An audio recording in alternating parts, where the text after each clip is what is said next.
se ve tan claro cómo el simbolismo surge directamente desde el cerebro.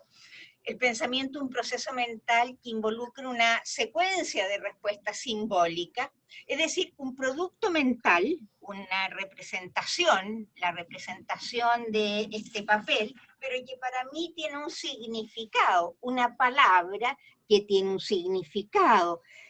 Es decir, el pensamiento es capaz de darle significado a algo que no es el objeto mismo, que es una representación del objeto, ¿no es cierto? Es un producto mental, la representación, pero que cobra un significado. Un significado, yo les decía, denotativo, que denota lo que objetivamente es ese objeto, este vaso, que es lo que es este vaso, no sé si se ve mi vaso, sí. Lo estoy viendo, esta transparencia, es una representación que me surge desde la percepción visual del vaso, está bien, pero mi Canada Dry es exquisita, y además la necesito porque a veces me atoro cuando estoy conversando. Ese significado connotativo, que es lo que significa para mí, no veo tan claro cómo está dado desde este órgano.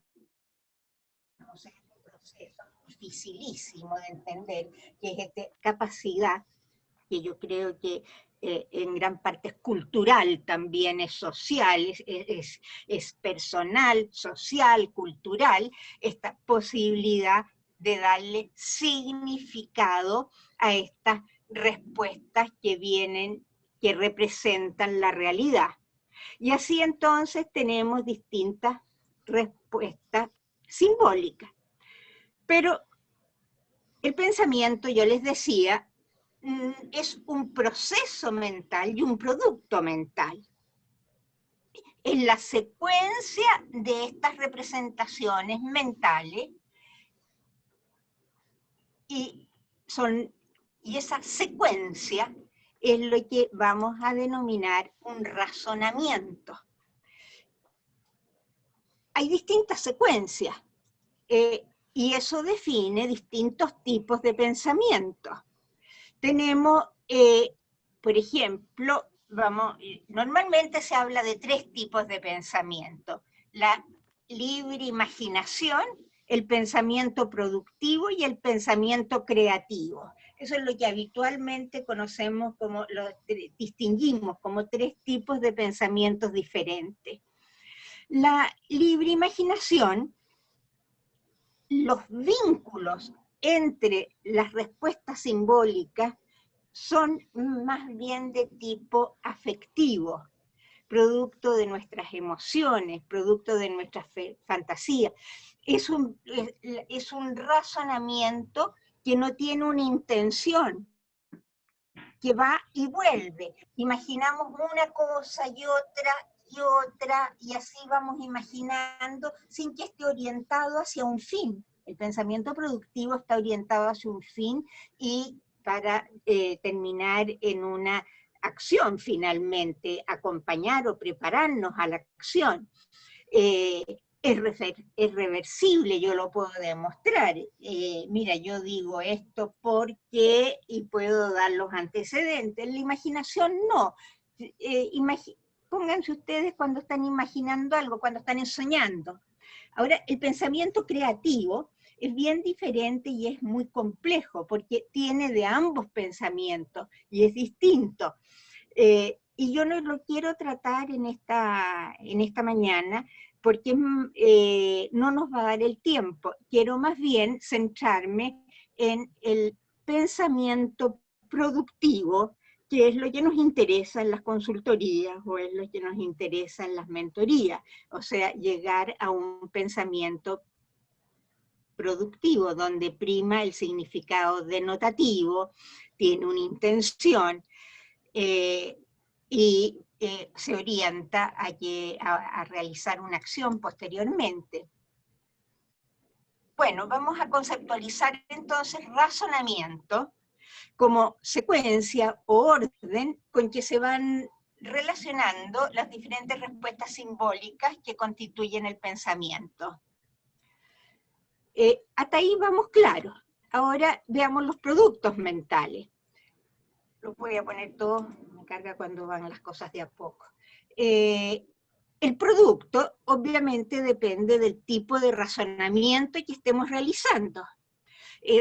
Productos son un juicio, esto es bueno o esto es malo, quedó feo, quedó bonito, yo escojo esto, mira, la solución aquí podría estar en tal cosa, o, a ver, no estoy de acuerdo con los planteamientos que hace Peña, o sí estoy de acuerdo con los planteamientos que hace Peña en la crónica del domingo pasado, por esto y esto y este otro, porque los conceptos que utilizó, hay una contradicción, estoy en un pensamiento crítico. Crítico no significa contradecir, crítico significa un análisis, lo vamos a ver más adelante. O cuando yo hago una proyección, ¿qué es lo que va a pasar en el plebiscito? Y para dónde va a ir la cosa, estoy proyectando. O me planteo una innovación, lo vamos a ver. Y lo más complejo, cuando hago una reflexión. En Anórdenes planteaba el otro día, que lo encontré una muy buena su participación en las preguntas, cuando dijo cómo termino la clase, cómo cierro, tal vez la manera más buena de poder finalizar es entender por qué fue que aprendí, más que qué fue lo que aprendí, entender por qué fue que yo aprendí eso hoy día, o en una experiencia, ¿por qué fue que lo aprendí? Yo creo que esto para los consultores es clave, o sea, no es que su empresa tenga su progreso, sino que ¿por qué fue que lo aprendió? Yo, Irene me decía un profesor a mí, una vez que ya estaba recibida, que me fue a ver, me dijo, no sacas nada con decirme que has tenido éxito en la terapia de tales y tales pacientes. Lo que necesitas saber es por qué tuviste este éxito. O sea, es muy interesante, la calidad está en la metacognición. Y los signos, decía, con que preferentemente trabaja este pensamiento lógico son los signos verbales. La verdad es que es casi imposible distinguir el pensamiento de lenguaje. Son dos caras de la misma moneda, el pensamiento y el lenguaje, es de dónde lo estamos mirando, pero el proceso es el mismo. Y yo les decía que el problema, ¿qué pasa? Que, bueno, aquí tengo comprender, escuchar, leer, es procesar información, y eso nos va a permitir comprender, escoger, realizar todos estos razonamientos, ¿no es cierto? Pero la dificultad está aquí en que en Chile nos dimos cuenta de que teníamos tan mal procesamiento de la información a partir del material escrito. Esto se hizo fue el proyecto CIALS, donde participaron muchísimos ministerios.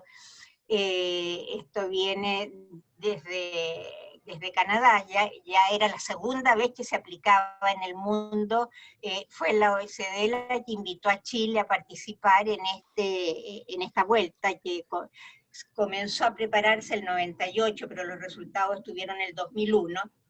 Les contaba que yo estuve cercana a este proyecto, estuvimos en una capacitación importante donde asistieron todos los participantes en Princeton, y bueno, finalmente este proyecto se le asignó a Economía de la Chile, ellos fueron los que lo recibieron, y el 2001 se hizo la publicación que David Contreras Dante Contreras y David Bravo, ¿no? Participaron mucho, es decir, fueron los autores los que llevaron a cabo el proyecto. Después hubieron importantes personalidades que lo estudiaron. El Chile contrató 2 estudios más posterior a este, a objeto de comprobar o rebatir los resultados, y no los pudieron rebatir.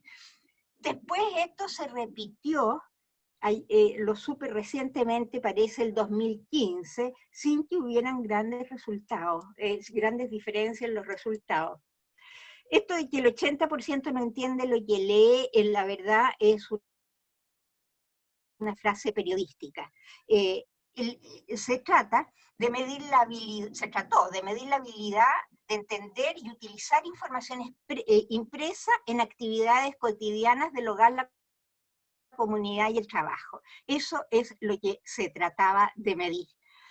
Cómo se decodifica y utiliza la información. Y estos son resultados que se estimaba, y esa era la condición de la prueba, que eran 5 niveles, que el nivel 3 era el mínimo para vivir en la sociedad del conocimiento en que estamos en este momento. Y entre el 50 y el 57% no alcanzó el nivel mínimo. Y esto es lo que Dante Contreras el otro día en la televisión, cuando habló de la repetición del 2015, dijo que había cambiado poquísimo, que fue espantoso, como un balde de agua. Bueno, y yo les decía que tal vez lo más grave, bueno, al nivel 5, el 80% no lo alcanzó. Pero todos creemos que podemos estar en el nivel 5, todos los profesionales. O sea, aquí estamos trabajando con una necesidad no sentida, lo que es muy difícil para un consultor y para un mentor enfrentarse a esto, porque su cliente no le parece que tenga ninguna dificultad en la decodificación de información. O sea, no lo ve como un problema. El 17% que tenían algún grado universitario no alcanzaban el nivel 3. O sea, alcanzaban hasta el nivel 3. Solamente el 2% del país alcanzó el nivel 5, en circunstancias que en este país el 95% de las personas saben leer y escribir. O sea, nuestro proceso lector es muy malito. Bueno, entonces se trató de estudiar, y este fue el FONDEF, de plantear por qué pasaba y qué se podía hacer en estas circunstancias.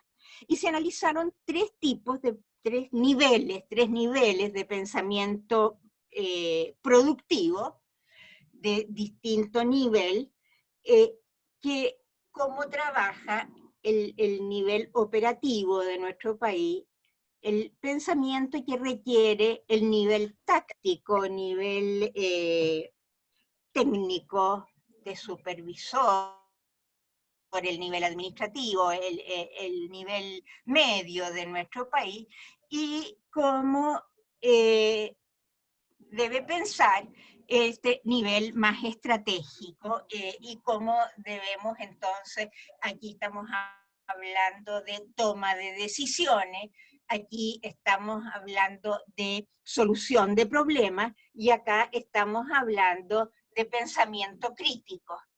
Y esto es lo que vamos a analizar en esta ocasión, qué requerimientos tienen estos tres tipos de pensamiento, y no solamente qué requerimientos, sino que en qué fallamos.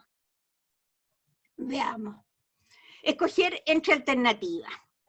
Uno dice, es muy fácil. No, es difícil escoger entre alternativas, porque primero hay que discriminar la situación. Esa situación, nunca la situación te dice, mire, aquí está A y aquí está B, que escoge usted. No, no es así. Hay una situación compleja, y en esa situación están involucradas instrucciones, variables, alternativas, se están midiendo en distintas unidades. A ver, les doy un ejemplo que me tocó estar. Un momentito. Por ejemplo,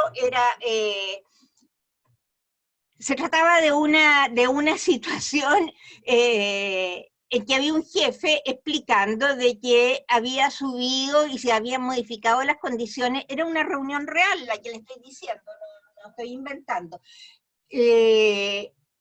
Iba a subir la benzina, por lo tanto, porque habían problemas en el Golfo, México, y bueno, no sé. Pero había todo un contexto que explicaba la subida de la benzina, que explicaba a todo este staff de conductores y los supervisores que hacían las rutas de las camionetas. Esto era en la NASA, o sea que se trataba de viajes de Peldehue a Santiago. Bueno, y entonces les decía de que él pedía expresamente de que hubiera mayor cuidado en el diseño de las rutas, que se tomara bastante en consideración el tráfico de las distintas calles, pero que por ningún motivo, que había que tener en cuenta que lo central de la organización era que toda la gente llegara a la hora y que a nadie se le dejara sin traerlo a Colina cuando en el recorrido, digamos, que eso había que mantenerlo exactamente igual. Y que entonces daba una serie de variables que como el atochamiento de las calles, el diseño de los recorridos, pedirle a los clientes, a los trabajadores que se juntaran en una casa para venir. Bueno, daba distintas cosas para que las estudiaran los supervisores con los choferes. Entonces había variables distintas, instrucciones, comentarios. Termina la reunión y salen unas 35 personas. ¿Qué dijo el jefe? ¿Qué dijo el jefe? Oye, entonces, ¿qué es lo que tenemos que hacer? Bueno, esta experiencia de ver que la gente sale de las reuniones preguntando qué quiso decir el jefe, yo creo que todos la hemos tenido.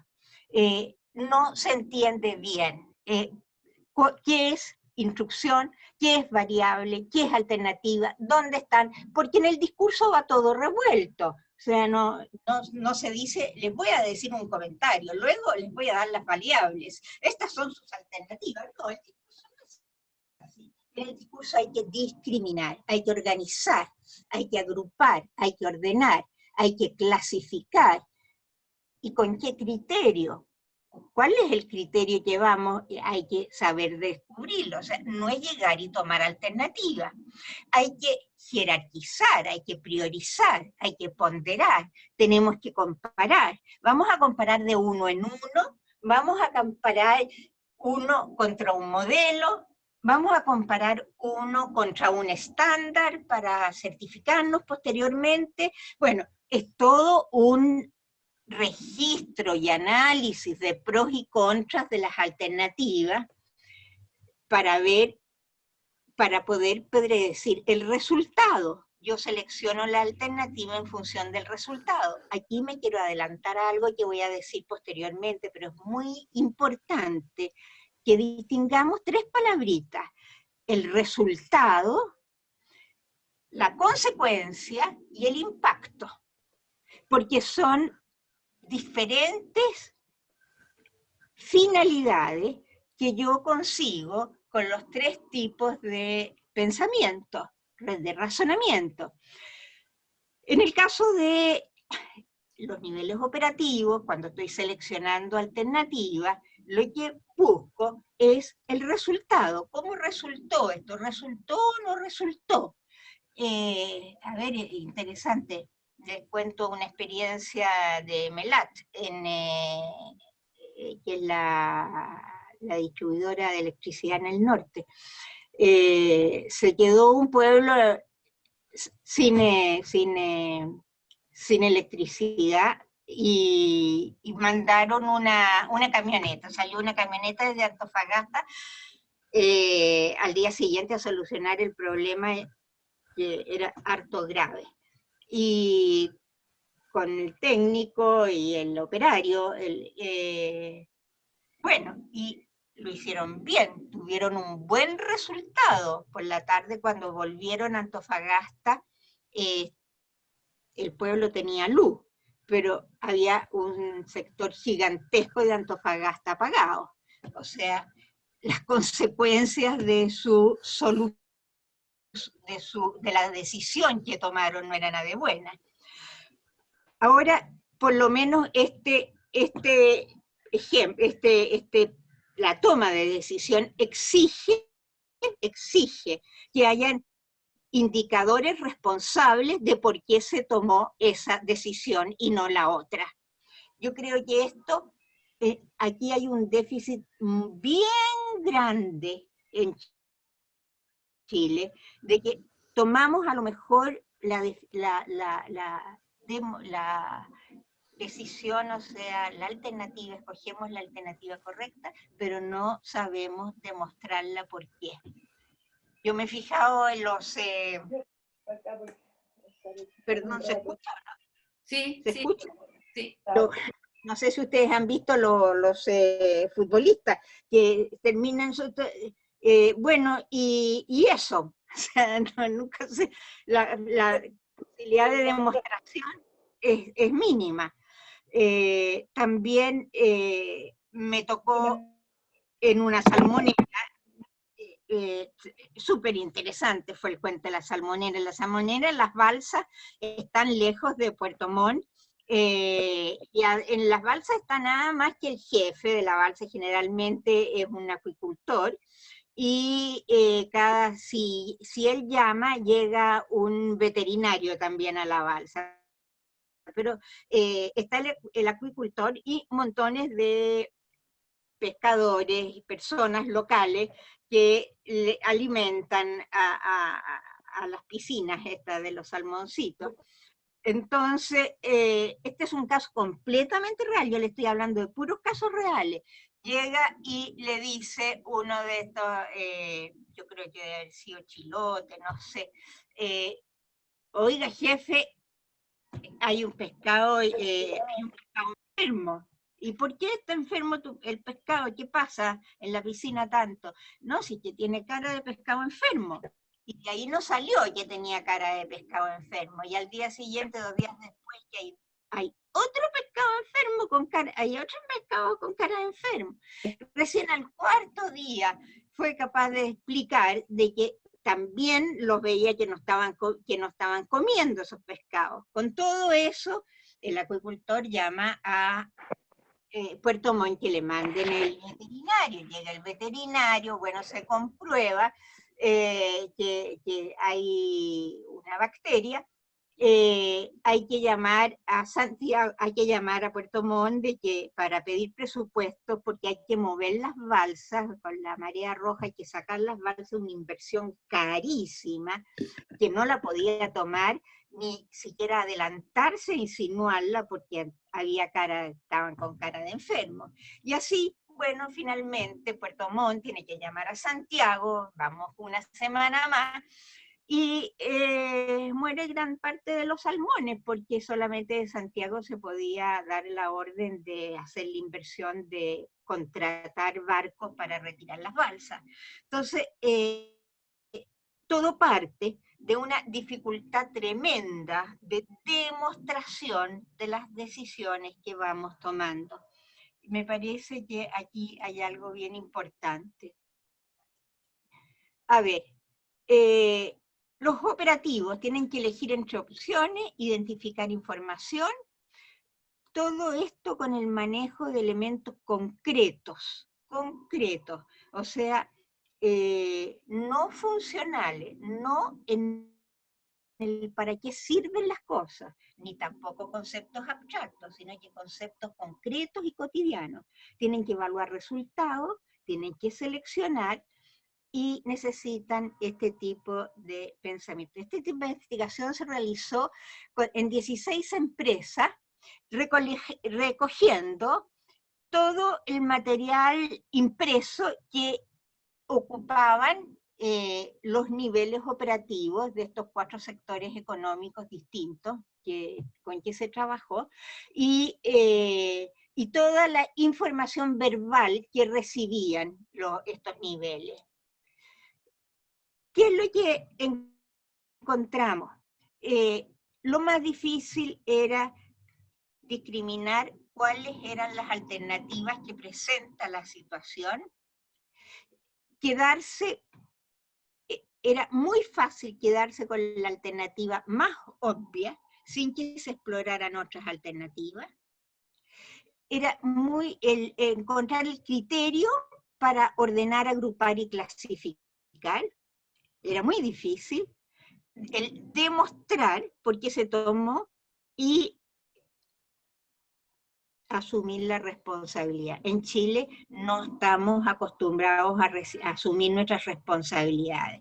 La verdad es que en nuestro país se quiebran los floreros, se echan a perder las aspiradoras, pero a muy pocas ocasiones a mí se me cayó el florero, a mí me pasó esto. Bueno, yo creo que con justa razón, porque el que asume la responsabilidad lo descuartizan después. O sea, esto está en directa relación con lo que llamamos el pago de Chile, ¿verdad? Pero nos cuesta mucho asumir responsabilidades. Veamos identificar problemas. En identificar problemas es muy distinto, la solución de problemas es muy distinta que la toma de decisiones. Implica la toma de decisiones, pero exige generar alternativas. En la toma de decisión, las alternativas están dadas, se escoge entre alternativas dadas, pero en la toma de decisión lo que tenemos que es generar alternativas y luego decidir. O sea, es un proceso mental mucho más complejo de generar las alternativas.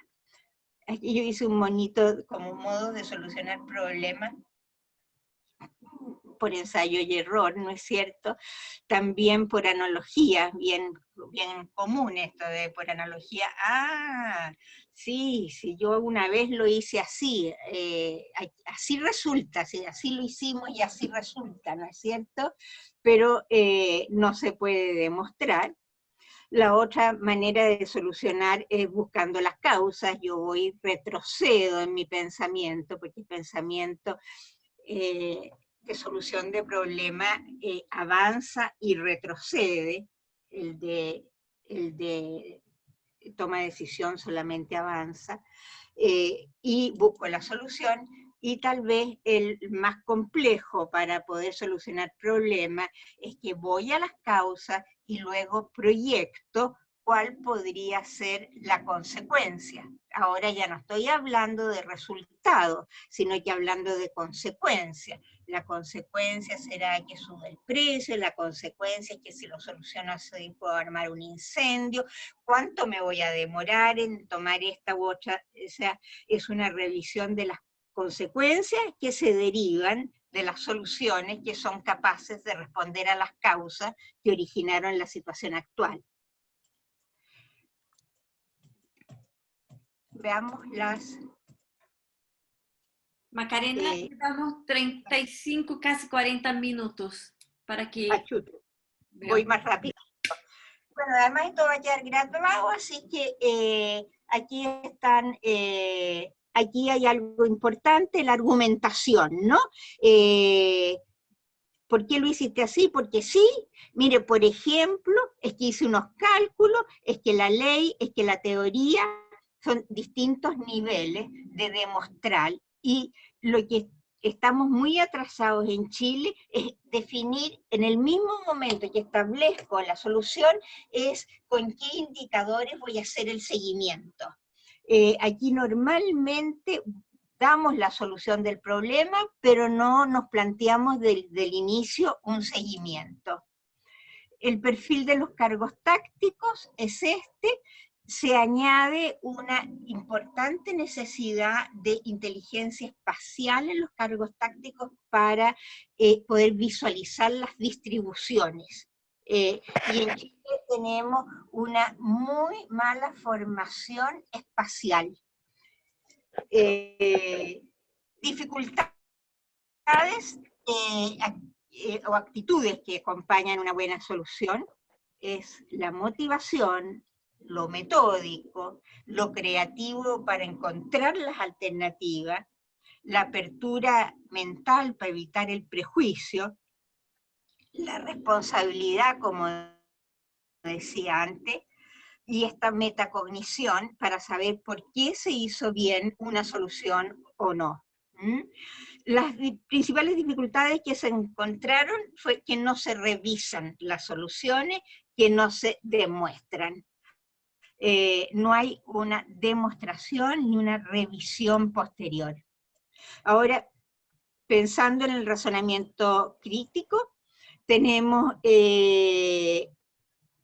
la necesidad de plantearnos distintos escenarios, de ver todos los cursos de acción posibles, escoger los tolerables y el seguimiento y control. Normalmente cuando uno habla de FODA, entiende como que las amenazas y las oportunidades son una proyección en el tiempo, pero es muy importante entender que amenazas y oportunidades también involucran una proyección en el espacio. Es la capacidad de no ver la cosa desde mí, sino que ver la cosa desde otro, y de verla en distintos escenarios. Acá es difícil realizar las 4 operaciones lógicas posibles.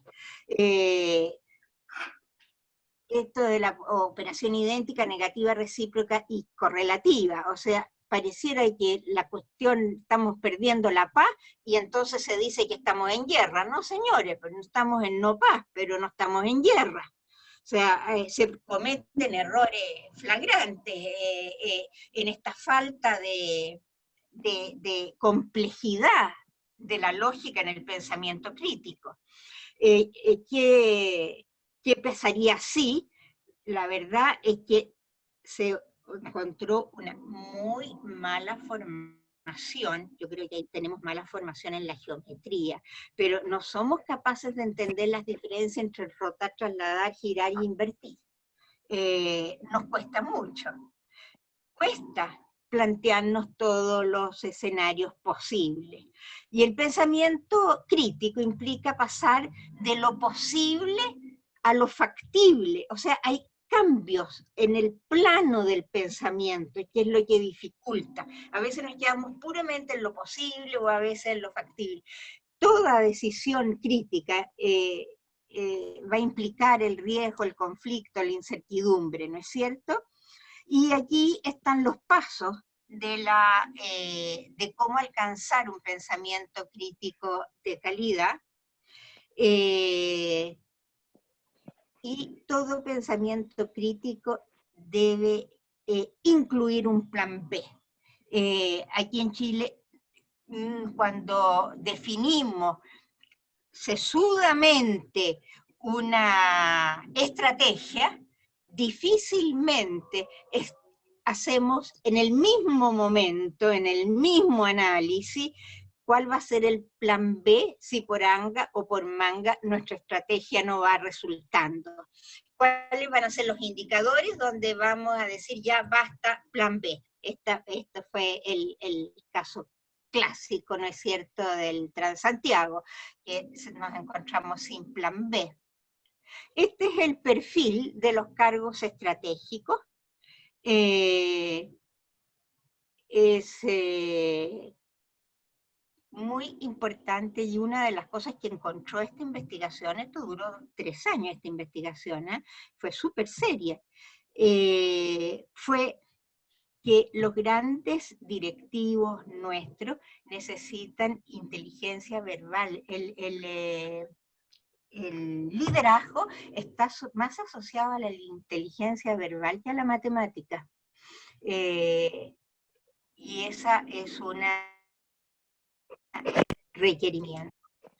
Dificultad para evaluar antecedentes, ignorar diferentes puntos de vista, o sea, no ponernos en los distintos escenarios. Dificultad para generar las acciones innovadoras.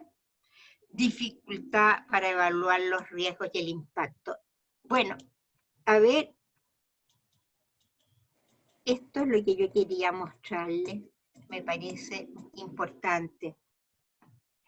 El pensamiento crítico procura ir de un pensamiento altamente abstracto, o sea, moviéndose en el campo de lo posible, hacia un pensamiento muy concreto, moviéndose al campo de lo factible. Este FODA que implica una visión espacial, entenderlo desde un punto de vista espacial y temporal. Un pensamiento que analiza, que duda, que revisa la realidad, que ve si la noticia era cierta o no cierta, de qué agencia viene, cómo fue dada, cómo la tomo, digamos. Un pensamiento que tiene siempre en mente las 4 operaciones lógicas, que sabe que las elecciones tienen riesgo, que planifica los procesos de control, y que asume desde su propia debilidad desde el inicio con un plan B, ¿no es cierto? Y esto es interesante, sabiendo que finalmente todo resultado, lo creativo, no proviene de nuestro pensamiento. Desde nuestro pensamiento viene la innovación. Lo creativo lo evalúa la sociedad. Y la sociedad en circunstancias y en épocas de la historia no ha evaluado como creativo cosas que posteriormente resultan muy valiosas y creativas. O sea, el concepto de lo creativo, finalmente, lo que nuestro pensamiento elabora son soluciones innovadoras, es un pensamiento innovador, pero la creación propiamente tal la juzga la sociedad. Por lo tanto, tenemos que ser conscientes de eso. Quiero terminar entonces solamente con esto. Si nosotros entendemos las organizaciones en permanente intercambio con el entorno y las competencias cognitivas nos van a garantizar en realidad el desarrollo global de la persona, el desarrollo en el puesto, que la posibilidad de que yo pase de operativo a estratégico, táctico y a estratégico. Pero las competencias específicas me van a garantizar mi desarrollo en el puesto. O sea, estas competencias cognitivas básicas, la verdad es que no son tan básicas. Y nos faltan muchas competencias cognitivas. Definen el nivel de responsabilidad dentro de las organizaciones. Y las competencias específicas definen las propiedades de la persona vinculadas a una u otra función. Con esto yo creo que era lo que quería terminar. Y entonces, muy importante, cuando vamos a una organización, los consultores, si vamos a qué vamos, a corregir, a solucionar errores, a corregir, a solucionar problemas, o vamos en busca de un mayor crecimiento de los procesos, de la inversión. Aquí entonces, si vamos en busca de un desarrollo, necesitamos un pensamiento, un razonamiento crítico. Pero si vamos a solucionar problemas, necesitamos otro tipo entonces de competencias cognitivas, desarrollar otro tipo de competencias cognitivas. Con esto era que yo quería finalizar.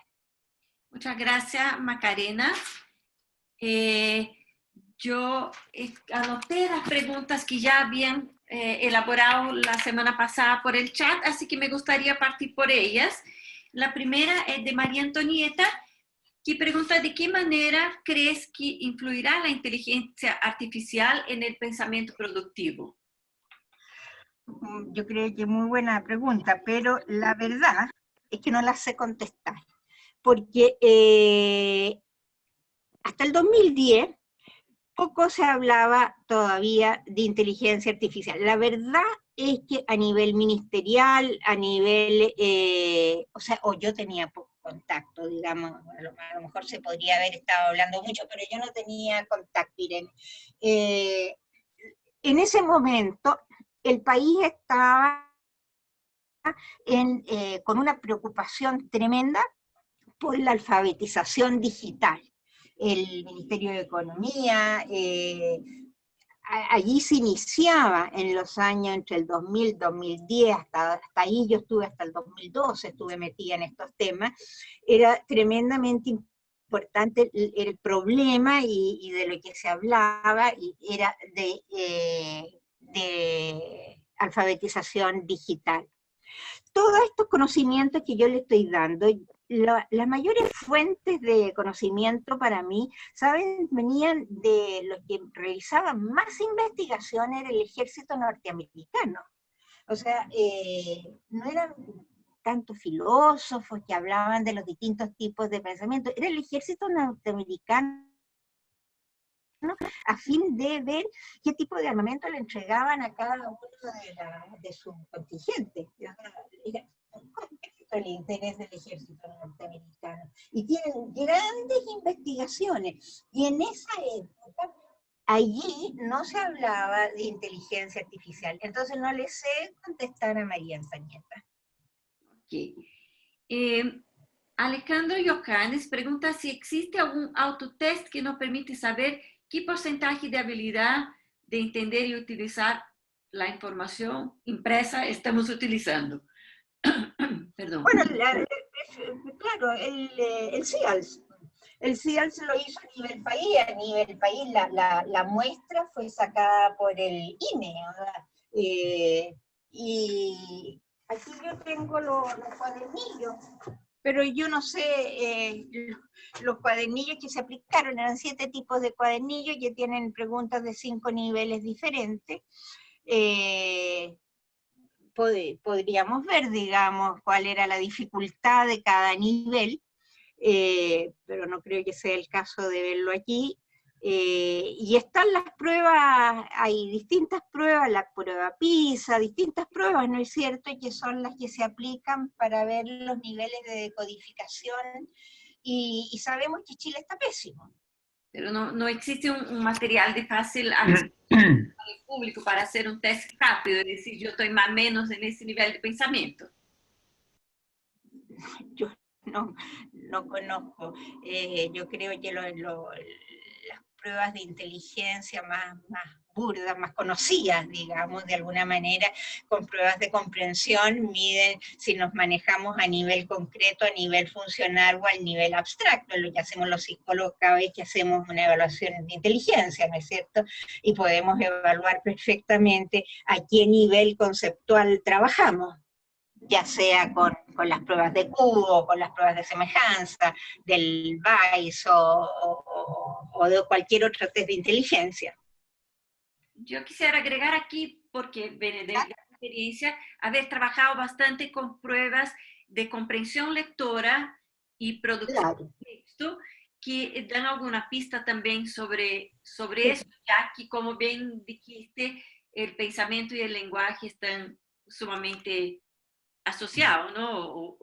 Las psicopedagogas manejan también harta de estas pruebas, ¿no?, de comprensión lectora, y pueden evaluar el nivel. Pensamiento. Hernán Órdenes pregunta si la toma de decisiones para evaluar, en la toma de decisiones para evaluar impacto, ¿qué valor asignar a los juegos de suma cero? Teniendo en cuenta que los chilenos estaremos, yo no entiendo bien la pregunta, pero si está Hernán por ahí puede repetirla, teniendo en cuenta que los chilenos entraremos próximamente en una dinámica de decisiones que nos impactará por decenios. ¿Está Edna? Sí, no, parece que no está, no lo veo, pero... Te pido, por favor, bajar la presentación, Macarena, para poder ver quiénes quieren preguntar. Ya. Si no, Ay, qué bueno. Qué bueno que estés, Hernán, porque a mí me han parecido súper interesante todas las participaciones que tú has tenido en los conversatorios, así que qué bueno que estés. Deja de No, compartir, por favor, Macarena. dejo de compartir, ok. Está compartiendo, nueva función.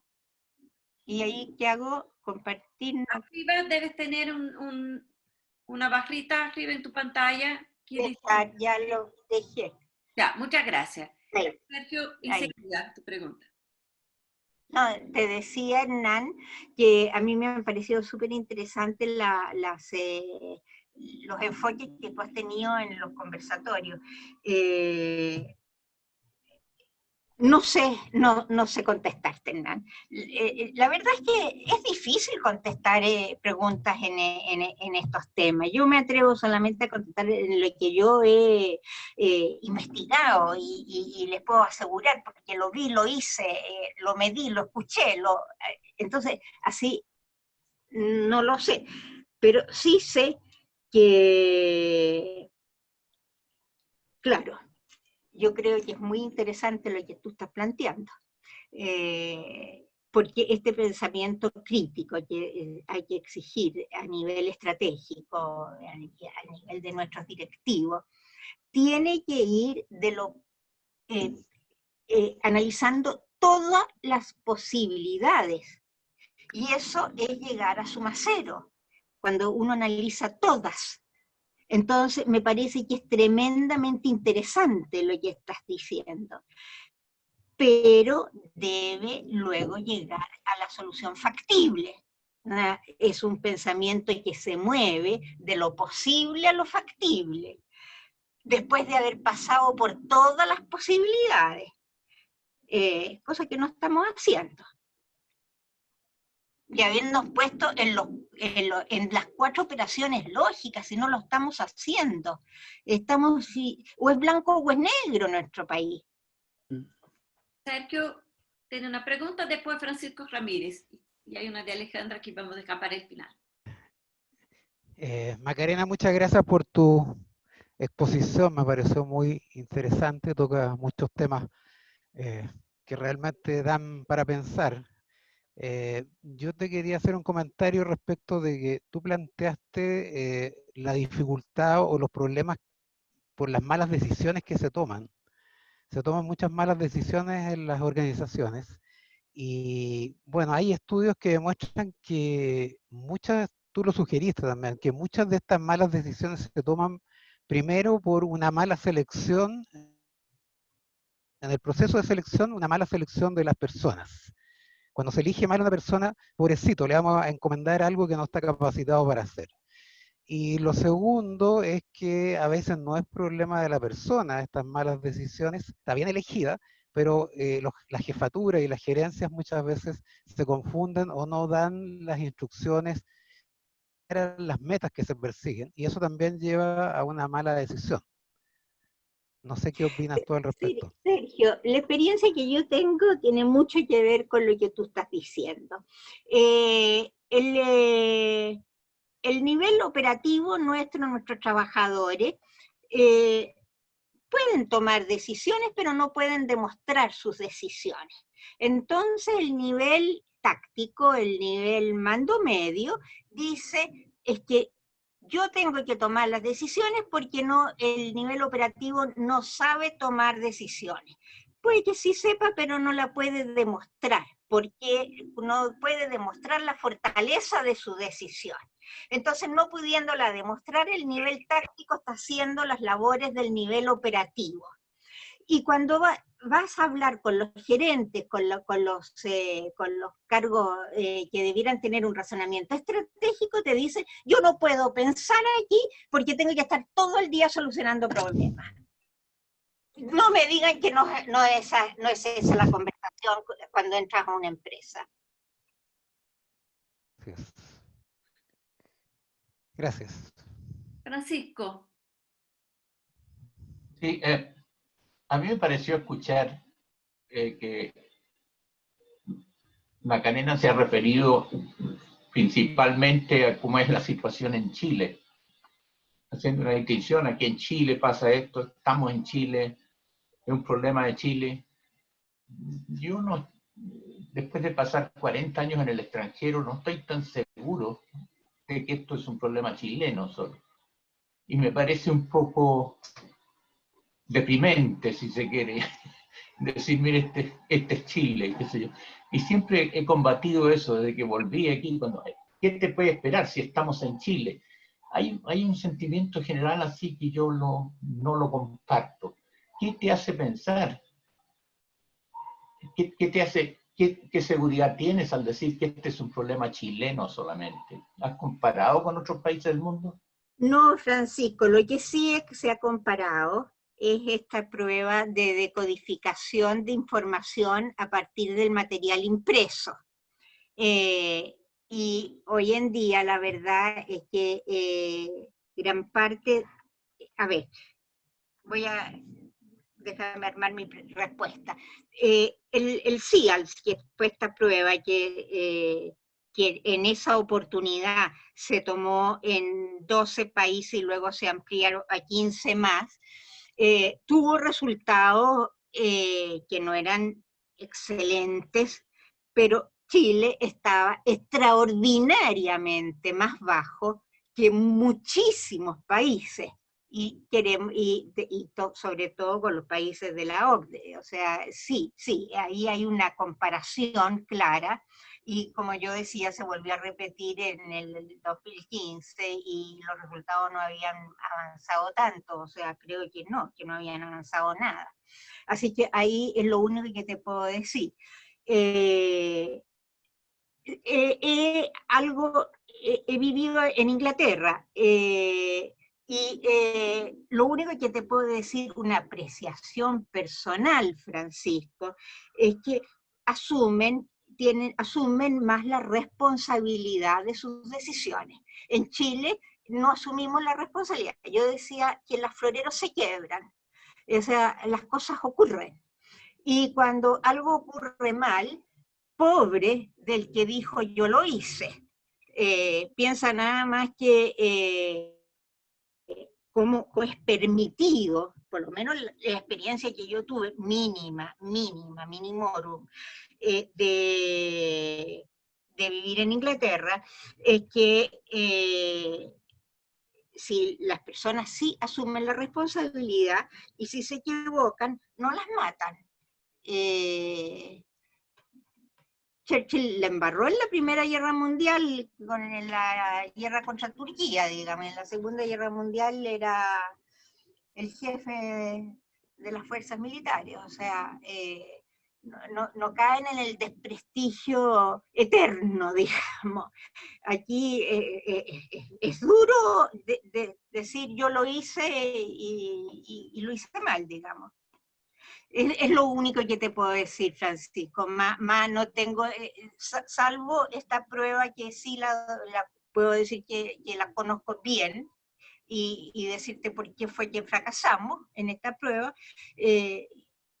No te puedo decir más de otros países. No todos los países están bien, obviamente. Alejandro. Suecia, por ejemplo, Suecia en ese momento, el 2000, hacía la prueba en la capacidad de decodificar en alemán y francés, creo. Sí, alemán y francés. O sea, aplicó la misma prueba en las posibilidades de decodificación de información impresa en 2 idiomas distintos. Alejandro, tiene una pregunta. Sí, muchas gracias, Irene. Gracias, Macarena. Hola a todos. Hola. Y tengo una pregunta parecida a lo de Francisco, o complementaria, porque si bien es cierto, como dices tú, en Chile estamos tremendamente más bajos que en el resto de los países de la OCDE, tenemos de cierta forma que enmendar esto, pero para mejorar, que no es cosa de un día para otro, sino que yo creo que esto puede llevar años o generaciones entre medio, no sé por qué. Pero ¿será que esto tal vez se aprende? ¿O es cosa de cultura, de madurez? No sé cuál será lo que está incidiendo, ¿ya? Porque yo creo que las personas nacen con las capacidades y con coeficientes de inteligencia más o menos parecidos en todas partes del mundo, ¿ya? Pero hay una componente que puede ser a lo mejor la experiencia o la adquisición de conocimiento, no sé, el tema este de la falta de demostración a lo mejor puede ser un tema cultural, ya que nadie se arriesga a asumir realmente si algo salió mal y hacerse responsable. Sí, puede ser una cosa cultural y eso es difícil de cortarlo, o sea, eso van a pasar muchos años o generaciones tal vez. Pero lo otro, esto de que no se entiende a lo mejor lo que se lee, será un problema de alimentación, no sé, de las políticas públicas, de educación, ¿ya? Porque Yo en creo, alguna parte tiene que estar la diferencia, porque si a lo mejor se trata de que a uno le enseñen y uno aprende, y esto a lo mejor se aprende y no viene con el ADN particular, sería más fácil, pero si es una cosa que es innata y viene con el ADN, eso, o sea, Chile va a seguir siendo igual siempre. oye, Alejandro, mira, a raíz de estos resultados, se siguió un TTP, que se llaman estos proyectos de transferencia tecnológica de la Corfo, ¿no? Y se diseñaron 3 simuladores. Un simulador para solución, para toma de decisiones, un simulador que exigían hacer estos pasos que yo les describí aquí, que podrían ver en la grabación. El de solución de problemas se mandó a hacer a Argentina, un tipo que trabajaba en simuladores. El de solución de problemas lo hice yo en realidad, con un equipo, digamos, un equipo grande de personas. Y se hizo, eran juegos, ¿eh? Eran juegos estos. Eh, y el de razonamiento crítico era como un video que iba pasando y que te obligaba te hacía puras preguntas, una secuencia de preguntas que te obligaba a la reflexión. Bueno, las pruebas, hicieron pruebas, puede que estos simuladores no fueran tan buenos, etcétera, etcétera, no lo sé, pero las pruebas algo progresaba, o sea, después de aplicarlo, el grupo, las diferencias con el grupo control, es que se observaba progreso, pero nunca se vendió ninguno. Y la empresa privada le interesa vender, porque no estamos preocupados de la formación de las competencias básicas, estamos preocupados de la formación de las competencias específicas. Estamos preocupados y ahí tenemos un problema, no solamente de la educación, tenemos un problema de la educación y de la capacitación y del enfoque que estamos dando. Las competencias básicas, se dice básicas y no estamos enseñando a pensar, y es muy difícil enseñar a pensar. Existían, ¿no es cierto?, todas las técnicas estas, se probó con la filosofía para niños, que empezaba en tercero básico, no sé si recuerdan que tuvo todo un intento y no hubo mucho resultado. Finalmente pareciera que lo que dio más resultado son la idea del infusing thinking, o sea, que esta mezcla de ambas.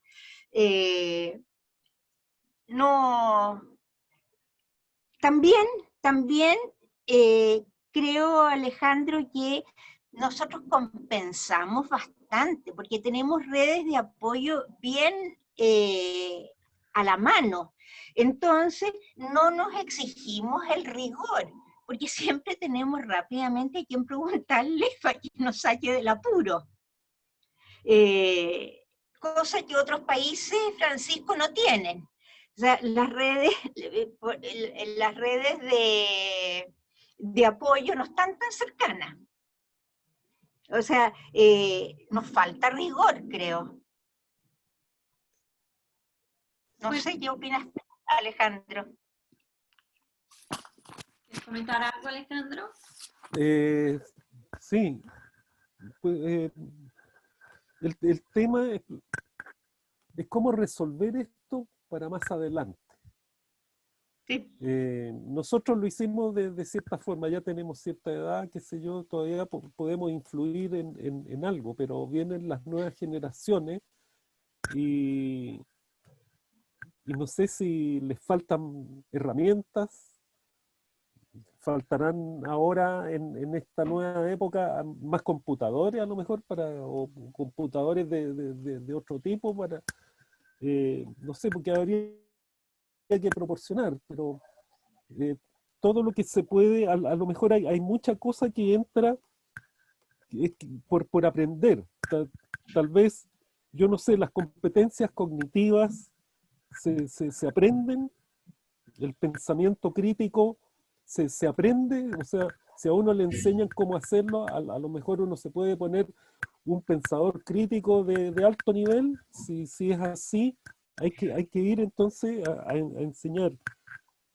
enseñar eso, pero si no, no sé, pues,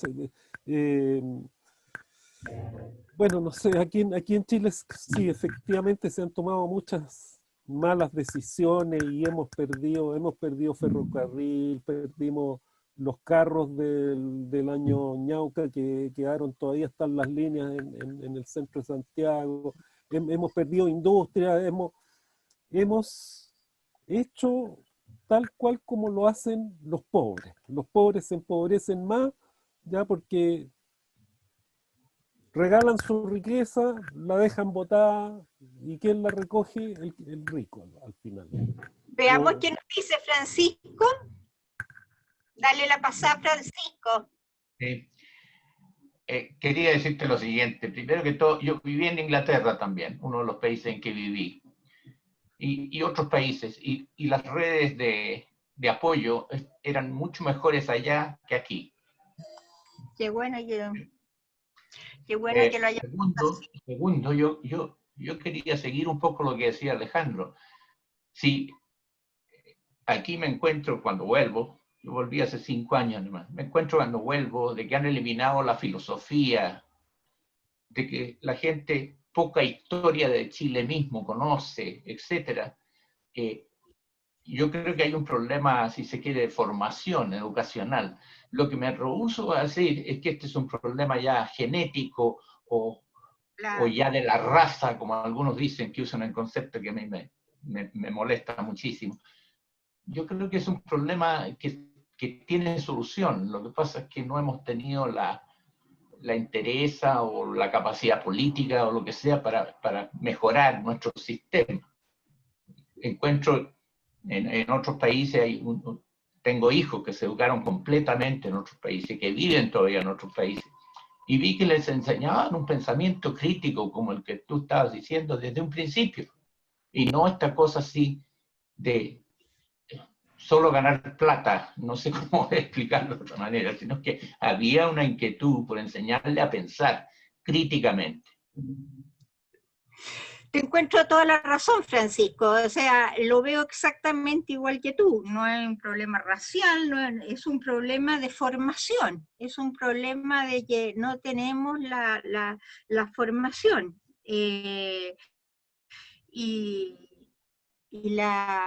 yo tengo que decir mi experiencia, la empresa no se interesa por formar a su gente en este sentido, le interesa por las competencias específicas, da capacitación en competencias específicas, pero no da capacitación en formación. Bueno, para terminar esa jornada, tengo una pregunta guardada de Alejandra Cuevas de la semana pasada y que se refiere a ya en un nivel personal, ¿no? ¿Qué sucede después de los 60? Suponiendo que alguien ha alcanzado un buen desarrollo de su pensamiento. Yo creo, Alejandra, que fíjate que pensamos mejor. Tengo la sensación de que crecemos en nuestras posibilidades de pensamiento crítico y tengo la sensación además de que no tenemos el apuro de llegar a una solución rápida, entonces investigamos más posibles soluciones. Es la idea que tengo como experiencia de la gente que conozco, de los que converso, de lo que he estudiado de tercera edad, ¿no? Pero creo que el razonamiento aumenta. Así dice. Así Gracias. también la doctora sí, Alejandra. Quiero compartir algo personal y distinto que tal vez pueda quedar como reflexión. Yo tengo la impresión de que la valoración personal, el sentirse dueño de dignidad humana, contribuye al mejor razonamiento, porque nos sentimos como obligados a responder de mejor manera.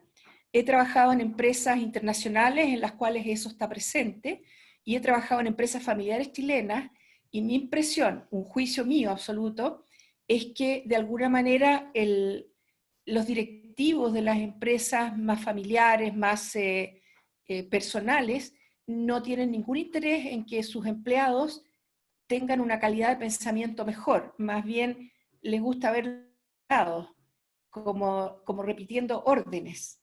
Entonces eso no hace crecer, y si los padres de los niños son personas que han sido criadas de esta forma, que saben que lo que tienen que hacer es solo obedecer, veo difícil que los hijos como que vayan un paso más allá, si no tienen además el sostén de una buena educación, de una preocupación por desarrollarlos como personas.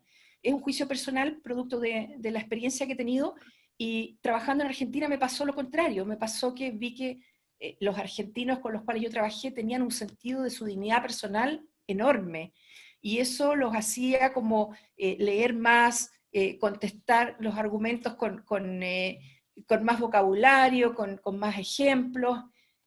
Bueno, simplemente lo veo con alguna tristeza por mi país. También viví en Italia, y en Italia efectivamente el estudio de la filosofía, de las artes, combinado con la educación básica, permitía que las personas tuvieran una mirada más amplia, y nuevamente que la dignidad humana se sostuviera en esta cultura que estaba presente por todos lados. Yo creo que eso nos falta, y lo he visto con mucha fuerza en la destrucción de nuestros símbolos, por ejemplo, en que la gente joven no tiene idea de lo que está rompiendo, de contra lo que está atentando. Y no sé si eso es solamente de educación o es un deterioro progresivo de nuestra sensación de ser humanos dignos. Eso es todo, y qué rico que sobre los 60 nos podemos contribuir más en ese sentido. Muchas gracias, Macarena, tu presentación ha sido pero fantástica, me ha gustado muchísimo. Muchas gracias. Muchas gracias. Vamos a cerrar esta presentación y nos encontramos el próximo lunes. Bueno, tenemos el jueves, ¿eh? Así que estoy pasando un comercial aquí, Juan Luis. Nos vemos el jueves y luego el lunes.